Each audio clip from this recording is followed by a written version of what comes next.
आइए भक्तों, आज सुनते हैं जीवित पुर्तिका व्रत की 3 कथाएं।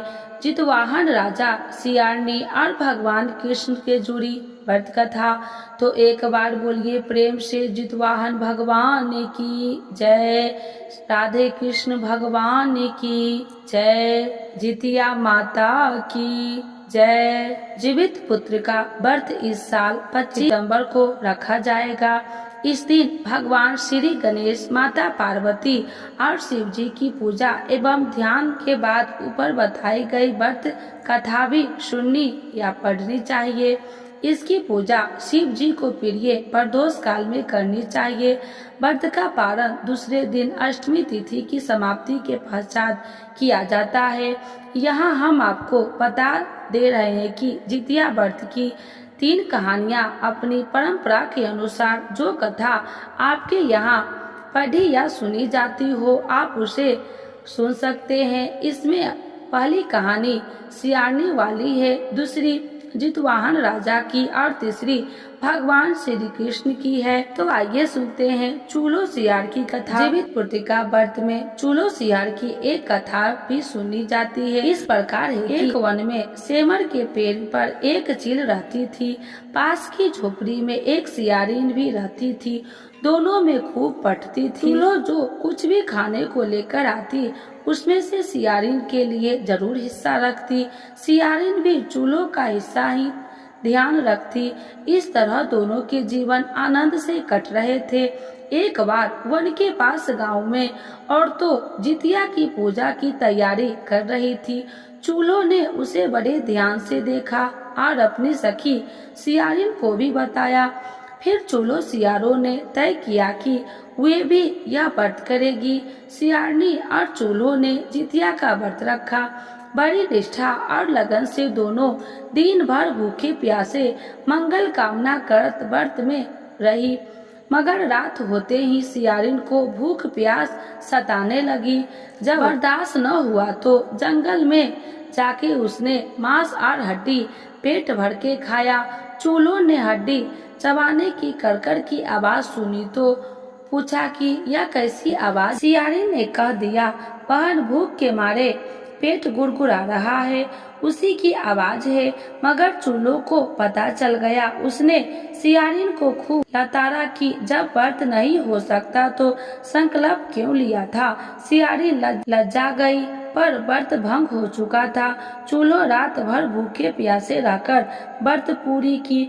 अगले जन्म में दोनों मनुष्य रूप में राजकुमारी बनकर सगी बहनें हुई। सियारिन बड़ी बहन और उसकी शादी एक राजकुमार से हुई। चूलो छोटी बहन, उसकी शादी उसी राज्य मंत्री पुत्र से हुई। बाद में दोनों राजा और मंत्री बने। सियारिन रानी के जो भी बच्चे होते वे मर जाते, जबकि चूल्लो के बच्चे स्वस्थ और हट्टे कट्टे रहते। इससे वह जलन होती। उसने कभी उनका सर काटकर डब्बे में बंद करा दिया, पर वह शीश मिठाई बनकर जाती और बच्चे का बाल तक बाका न होता। बार बार उसने अपनी बहन के बच्चे और उसके पति को मारने का प्रयास भी किया, पर सफल न हुई। आखिरकार देव योग से उसे भूल का अभ्यास हुआ। उसने क्षमा मांगी और बहन के बताने पर जीवित पुर्तिका व्रत विधि विधान से किया तो उसके पुत्र भी जीवित रह। अब आइए जानते हैं जीवित पुर्तिका जितवाहन भगवान की कथा। गंधर्वों के राजकुमार का नाम जितवाहन था। वे बड़े उदार और परोपकारी थे। जितवाहन के पिता ने वृद्ध अवस्था में वनप्राशय आश्रम में जाते समय इनको राज सिंहासन पर बैठाया, किंतु इनका मन राजपाट में नहीं लगता। वह राज्य का भार अपने भाइयों पर छोड़कर स्वयं वन में पिता की सेवा करने चले गए। वन में ही जितवाहन को मलयमती नामक राजकन्या से भेंट हुई और वो दोनों में प्रेम हो गया। एक दिन जब वन में भ्रमण करते हुए जितवाहन काफी आगे चले गए, तब उन्हें एक वृद्धा विलाप करते हुए दिखी। पूछने पर वृद्धा ने रोते हुए बताया, मैं नाग वंश की स्त्री हूँ। मुझे एक ही पुत्र है। पक्षी राज गरुड़ ने कोप से मुक्ति दिलाने के लिए नागों के यह व्यवस्था वे गरुड़ की प्रतिनिधि भक्षण हेतु एक युवा नाग सौंपते हैं। आज मेरे पुत्र शंखचूड़ की बलि का दिन है। आज मेरे पुत्र के जीवन पर संकट है और थोड़ी देर बाद ही मैं पुत्रहीन हो जाऊंगी। एक स्त्री के लिए इससे बड़ा दुख क्या होगा कि उसके जीते ही उसका पुत्र न रहे। जीवित वाहन को यह सुनकर बड़ा दुख हुआ। उन्हें उस वृद्धा स्त्री के आश्वासन करते हुए कहा कि डरो मत, मैं तुम्हारे पुत्र के प्राण की रक्षा करूंगा।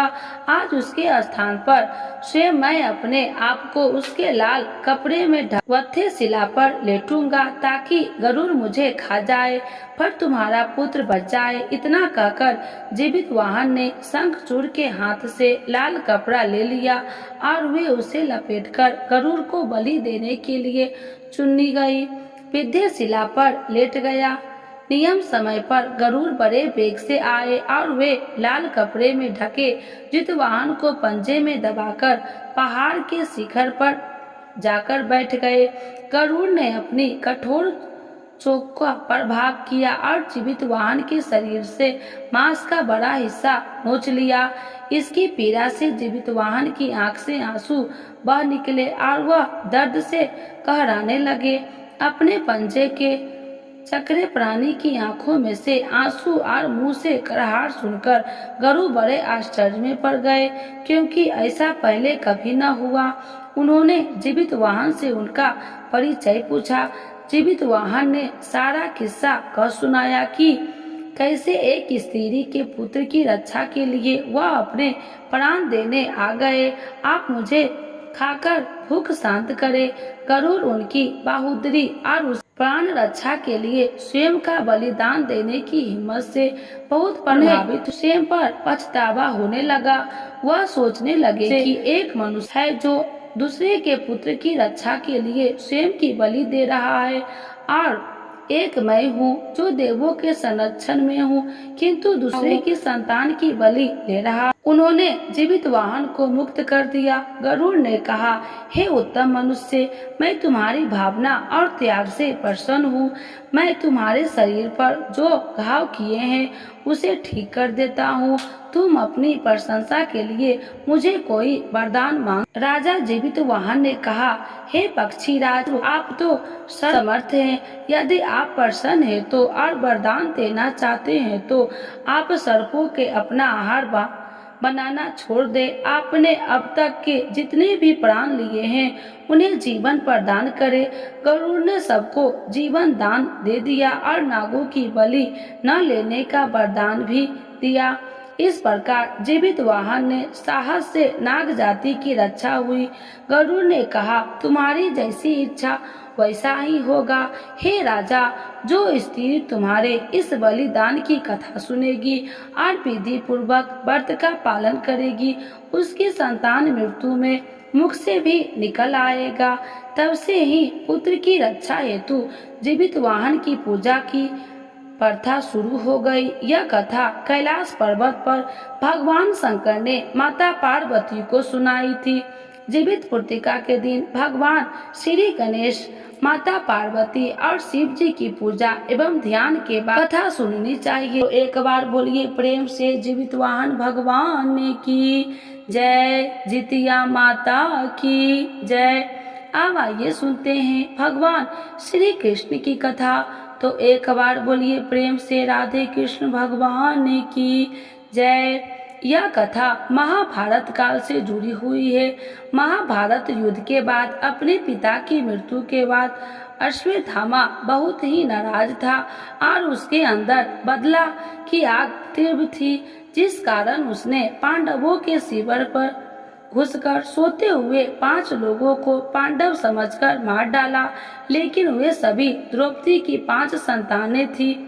उसने इस अपराध के कारण उसे अर्जुन ने बंदी बना लिया और उसकी दिव्य मणि छीन ली, जिसके फलस्वरूप अश्वत्थामा ने उत्तर की अंजनी संतान को गर्भ में मारने के लिए ब्रह्म अस्त्र का उपयोग किया, जिसे निष्फल करना मामला मुमकिन था। उत्तरा की संतान का जन्म लेना आवश्यक थी, जिस कारण भगवान श्री कृष्ण ने अपने सभी पुण्य का फल उत्तरा की अंजनी संतान को देकर उसको गर्भ में ही पुनः जीवित किया। गर्भ में मरकर जीवित होने के कारण उसका नाम जीवित पुत्रिका पड़ा और आगे जाकर यही राजा परीक्षित बना। तब ही से इस व्रत को किया जाता है। तो एक बार बोलिए प्रेम से जीवित पुत्रिका माता की जय, राधे कृष्ण भगवान की जय। आज जानते हैं जितिया व्रत 2024 व्रत नियम। कठिन है जितिया व्रत के नियम, जान ले और 3 दिन व्रत में न करे कोई भूल चूक। संतान की सुखी जीवन, निरोगता एवं लंबी उम्र के लिए हर साल आश्विन मास के कृष्ण पक्ष की अष्टमी तिथि जीवित पुत्रिका पर्व रखा जाता है। यह व्रत उत्तर प्रदेश, बिहार, झारखंड और कहीं कहीं मध्य प्रदेश में भी महिलाएं खास तौर पर रखती है। वंश वृद्धि के लिए भी महिलाएं जीवित पुत्रिका व्रत रखती है। यह व्रत को जितिया या जुतिया व्रत भी कहते हैं। यह व्रत कठिन व्रतों में से एक है। इस व्रत में महिलाएं 3 दिनों तक व्रत रखती है। यह व्रत निर्जला रखा जाता है और नवमी के दिन इस व्रत का पारण होता है।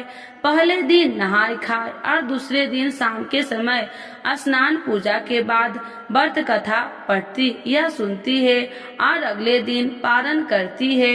इस व्रत के नियम का खास ध्यान रखा जाता है।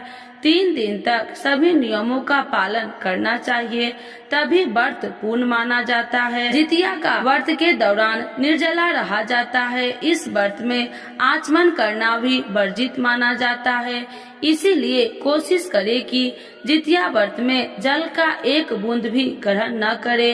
जितिया व्रत 3 दिन होता है, इसीलिए नहाय खाए से पारण तक पूरे 3 दिनों के लिए नियम मानने चाहिए।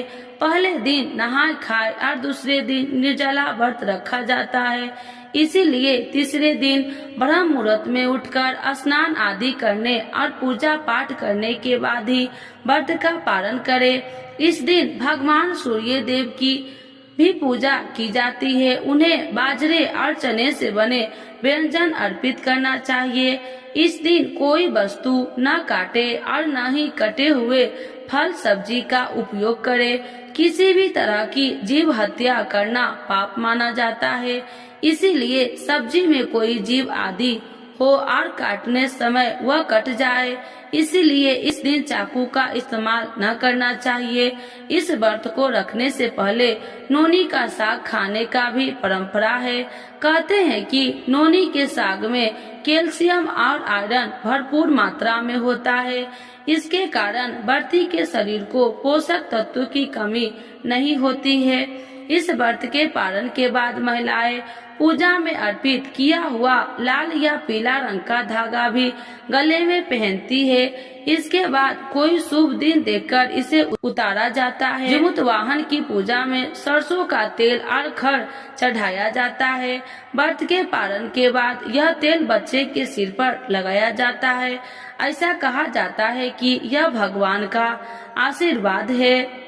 सनातन धर्म में लोगों के लिए जितिया के व्रत का विशेष महत्व है। जितिया का व्रत माताएं अपने बच्चे की लंबी आयु और अच्छी सेहत के लिए रखती है। वही जिन माताओं को संतान की प्राप्ति नहीं हो रही है, वो यदि ये व्रत रखती है तो उन्हें जल्दी ही खुशखबरी सुनने को मिल जाती है। हालांकि जितिया व्रत को काफी कठिन होता है, क्योंकि इस व्रत में 24 घंटे तक अन्न के साथ साथ जल पीने का भी मनाही है। देश के कई राज्यों में जितिया व्रत को जीवित पुत्रिका व्रत और जितिया व्रत के नाम से भी जाना जाता है। चलिए जानते हैं सितंबर में जितिया का व्रत किस दिन रखा जाएगा। वैदिक पंचांग के अनुसार आश्विन माह में आने वाली कृष्ण पक्ष की अष्टमी तिथि के हर साल जितिया का व्रत रखा जाता है। इस साल कृष्ण पक्ष की अष्टमी तिथि का आरंभ 24 सितंबर दोपहर को 12:38 से हो रहा है, जिसका समापन अगले दिन 25 सितंबर दोपहर 12:10 पर होगा। ऐसे में उदया तिथि के आधार पर जितिया का व्रत 25 सितंबर 2024 को रखा जाएगा। जितिया व्रत का पूजा का शुभ मुहूर्त क्या है, आइए जानते हैं। 25 सितंबर 2024 को जितिया व्रत की पूजा का शुभ मुहूर्त 10:41 से लेकर दोपहर 12:12 तक है।